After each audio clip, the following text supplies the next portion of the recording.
ఐవీఎఫ్లో సరికొత్త రికార్డు సృష్టించింది కరీంనగర్ డాక్టర్ పద్మజ సంతాన సాఫల్య కేంద్రం.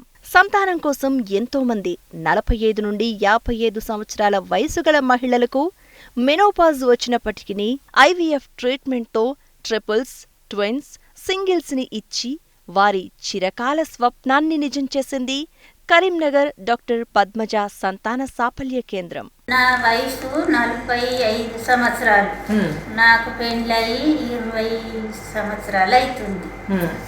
నాకు ఇప్పుడు పద్మాజి మేడం దగ్గరికి వస్తే ఒకటేసారికి కమల పిల్లలు.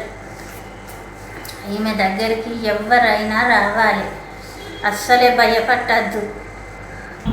నా వయసు 34. నాకు మేడం మంచి మందులు ఇవ్వడం ద్వారా, మంచి ట్రీట్మెంట్ ఇవ్వడం ద్వారా నాకు 4 సంతానం కలగడం జరుగుతుంది.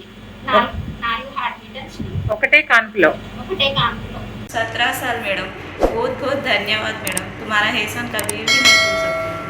आपके पास आने के बाद बहुत अच्छा हुआ मैडम, बहुत बहुत धन्यवाद मैडम। मैं तुम्हारा कभी भी बहुत अच्छा दिख रहा मैडम, खुशी।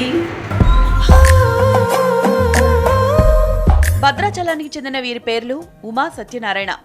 వయసు 50 ఏళ్ల పైనే ఉంటాయి. దానికి తోడు ఒబేసిటీ, మధుమేహం. వయసు అనుకూలంగా లేకపోవడంతో పద్మజ సంతాన సాఫల్య కేంద్రాన్ని ఆశ్రయించారు.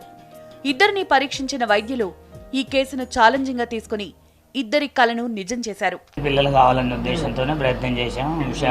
విశాఖపట్నం, హైదరాబాద్ కూడా తిరిగాము. ఎక్కడ అనుకూలంగా లేదు.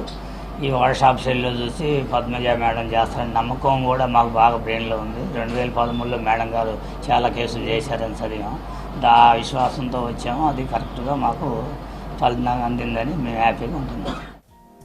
సాధారణంగా 35 ఏళ్లు దాటితేనే పిల్లలు కలగడం లేదంటున్నారు వైద్యులు. ఇక ఏజ్ పెరిగే కొద్దీ సంతానం కోసం ప్రయత్నిస్తే రిస్క్ అనే చెప్తున్నారు. ఆయన ఐవీఎఫ్ ద్వారా చాలా వరకు కేసులను పరిష్కరిస్తున్నామని చెప్తున్నారు డాక్టర్లు. 2 ఆడపిల్లలు పుట్టారు, బాగున్నారు, హెల్తీగా ఉన్నారు. పేరెంట్స్ కూడా హ్యాపీగా ఉన్నారు. పెళ్ళి 22 ఏళ్ళు అయింది. కర్నూలు డిస్టిక్ మాది. ఇప్పుడు చాలా తిరిగి చాలా ఇబ్బంది పడ్డాము. కరీంనగర్లో పద్మజ మేడం దగ్గర ఫస్ట్ సారి మాకు సక్సెస్ అయింది ఐవీఎఫ్.